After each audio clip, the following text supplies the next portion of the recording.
Hello students, कैसे हैं आप सभी लोग। मैं हूं Aliza Kishwar and welcome to power pages. आज की इस पार्ट 18 या कह लीजिए lecture 18 on the subject business communication, जिसकी हमारी यूनिट 3 चल रही है, हम डिस्कस करेंगे मेमो।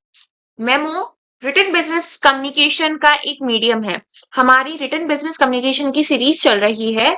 अब तक हमने रिटन बिजनेस कम्युनिकेशन के बारे में जाना और हमने उसके मीडियम्स को भी जाना कि आखिर मीडियम्स होते क्या क्या हैं, क्या क्या फॉर्म्स होते हैं या टाइप्स कह लीजिए रिटन बिजनेस कम्युनिकेशन के। बेसिकली उसमें हमने बिजनेस लेटर्स को अब तक कवर किया।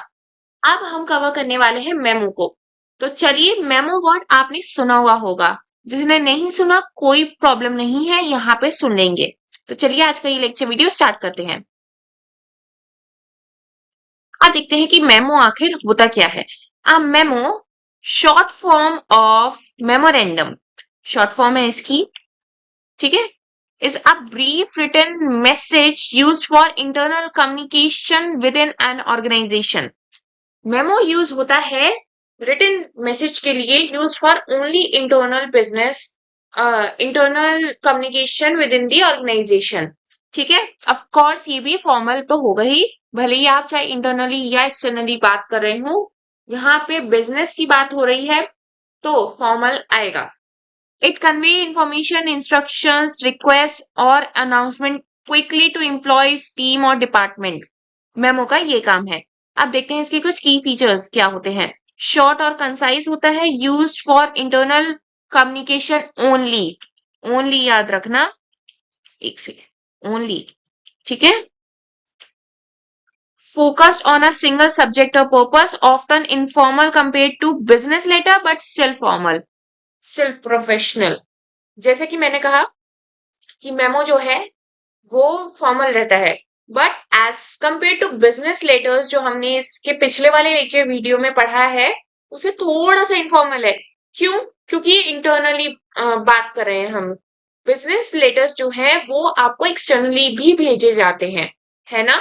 तो उसकी प्रोफेशनलिज्म या प्रोफेशनलिटी देखते हुए ये थोड़ा इनफॉर्मल होता है, बट स्टिल आपको प्रोफेशनल जो टोन है वो मेंटेन करके रखनी पड़ती है। Provides a permanent record of communication.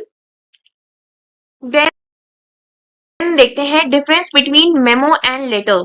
आप इसका स्क्रीनशॉट ले लीजिए पहले, then we will discuss about it. चलिए अब देखते हैं इसके फीचर्स क्या होते हैं। फीचर्स मेमो के क्या होते हैं, ये सिर्फ इंटरनली बात करी जाती है, एम्प्लॉयज और डिपार्टमेंट। बिजनेस लेटर्स एक्सटर्नली और इवन इंटरनली भी यूज हो सकता है। फॉर्मेट क्या होता है इस मेमो का, शॉर्ट, कंसाइज और less formal as compared to business letters, but still अगर हम इसे बिजनेस लेटर से कंपेयर करें तो हम कह सकते हैं कि बहुत इनफॉर्मल होता है। वहीं पे अगर हम बात करें बिजनेस लेटर की, फॉर्मल होता है, स्ट्रक्चर्ड होता है और डिटेल्ड होता है। पर्पस की बात करें तो मेमो का पर्पस क्या होता है, कन्वे इंस्ट्रक्शन, अनाउंसमेंट और इंफॉर्मेशन क्विकली। बिजनेस लेटर का पर्पस होता है कन्वे फॉर्मल कम्युनिकेशन, रिक्वेस्ट और रिस्पॉन्सेज। टोन की अगर हम बात करें, सेमी फॉर्मल और इनफॉर्मल टोन रखी जाती है मेमो में, बट बिजनेस लेटर्स में हमेशा फॉर्मल और प्रोफेशनल टोन का यूज होता है या वर्ड्स का यूज होता है।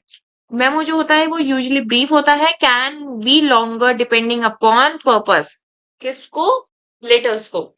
Then of course maintaining internal record for memo and maintaining official record for external और इंटरनल कम्युनिकेशन। बिजनेस लेटर्स इसके लिए यूज होता है।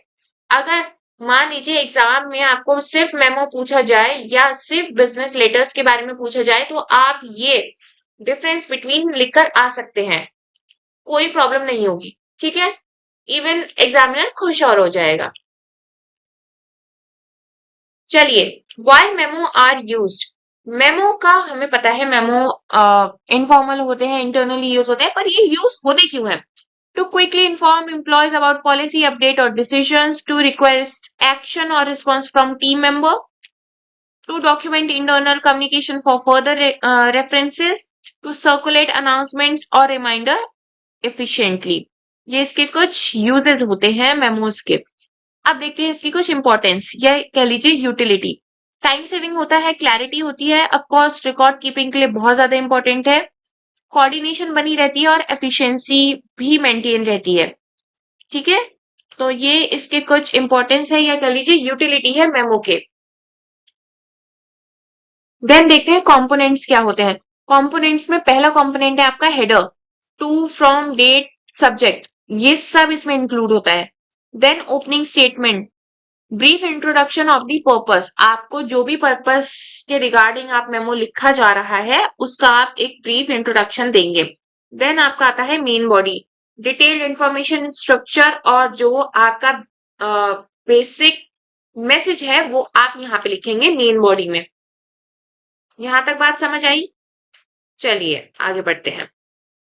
कंक्लूजन, एक्शन रिक्वायर्ड, कोई भी फॉलो अप लेना हो, डेडलाइन हो या रिक्वेस्ट हो, आप उसको यहाँ पे लिखेंगे।